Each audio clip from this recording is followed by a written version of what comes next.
BJP में वसुंधरा राजे किस खेमे में है? क्या वह खेल बनाने व बिगाड़ने की स्थिति में है?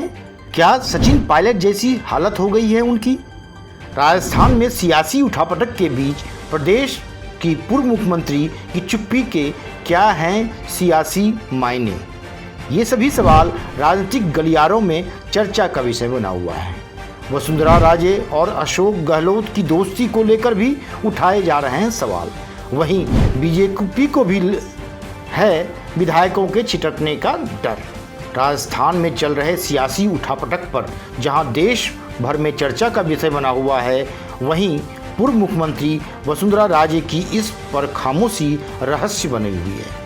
पूर्व मुख्यमंत्री वसुंधरा राजे ने इस पूरे मामले में अब तक सिर्फ एक ट्वीट किया है और उसके जरिए इतना ही कहा है कि राज्य की जनता त्रस्त है। इसके अलावा उन्होंने कुछ भी नहीं कहा है। उधर कांग्रेस के नेता वसुंधरा राजे की चुप्पी पर लगातार सवाल खड़े कर रहे हैं और राजनीति करने की कोशिश कर रहे हैं। कांग्रेस के नेता कह रहे हैं कि वसुंधरा राजे जैसी कद्दावर बीजेपी नेता को दरकिनार कर दिया गया है, उनको पूछा नहीं जा रहा है। मगर फिर भी वसुंधरा राजे यह नहीं कह रही हैं कि कांग्रेस वाले कौन होते हैं हमारी पैरवी करने वाले। मुख्यमंत्री अशोक गहलोत और वसुंधरा राजे की दोस्ती को लेकर अब तो हालात यह हो गए हैं कि राजस्थान हाईकोर्ट ने कंटेम्प्ट ऑर्डर जारी कर दिया है कि आखिर सुप्रीम कोर्ट के आदेश के बावजूद पूर्व मुख्यमंत्री का बंगला क्यों नहीं खाली कराया जा रहा है। मगर गहलोत हैं जो इस बात पर अड़े हुए हैं कि वरिष्ठ विधायक के नाम पर बड़ा बंगला वसुंधरा राजे को देने का अधिकार मुझे है, इसलिए मैंने दिया हुआ है। वसुंधरा राजे के बंगले पर जब सचिन पायलट ने सवाल उठाया तो बीजेपी की तरफ से कोई जवाब नहीं आया, बल्कि वसुंधरा राजे की तरफ से दो विधायक कैलाश मेघवाल और प्रताप सिंह ने प्रेस कॉन्फ्रेंस कर सचिन पायलट पर हमला बोला और कहा कि मुख्यमंत्री अशोक गहलोत ने वसुंधरा राजे को बंगला देकर सही काम किया है। कैलाश मेघवाल ने तो यह तक कह दिया कि जो कुछ राजस्थान में बीजेपी कर रही है वो ठीक नहीं है। अशोक गहलोत की सरकार को अस्थिर नहीं करनी चाहिए। कभी कैलाश मेघवाल और वसुंधरा राजे एक दूसरे के दुश्मन थे, मगर अब कैलाश मेघवाल बेहद करीबी हो गए हैं और इन्हीं के दामाद Ashok Rathore special operation group के एडीजी हैं जो पूरे मामले की जांच कर रहे हैं। विधायक खरीद फरोख्त मामले में गिरफ्तारी पर भी है बीजेपी को शक।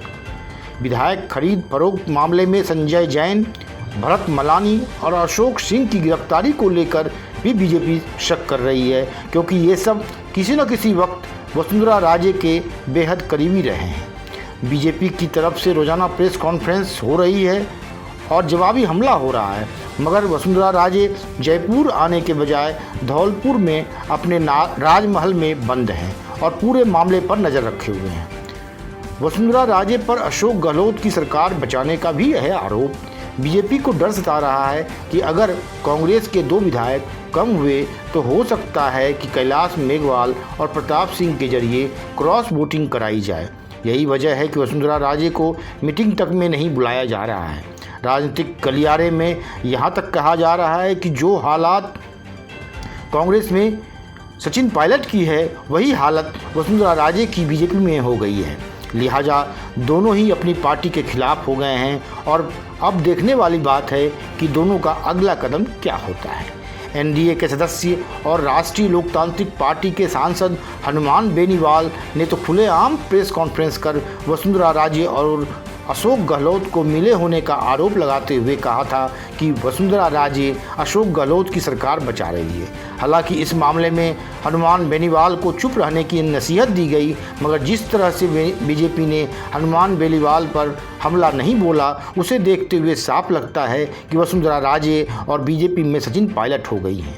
अब आगे क्या कुछ होता है और क्या कुछ गुल खिलता है, इस पर सभी की नज़र है। राजनीतिक दांव पेंच में कौन कौन किसको किसको मात देने में कामयाब होता है और कौन पाला बदलता है, यह देखने वाली बात होगी।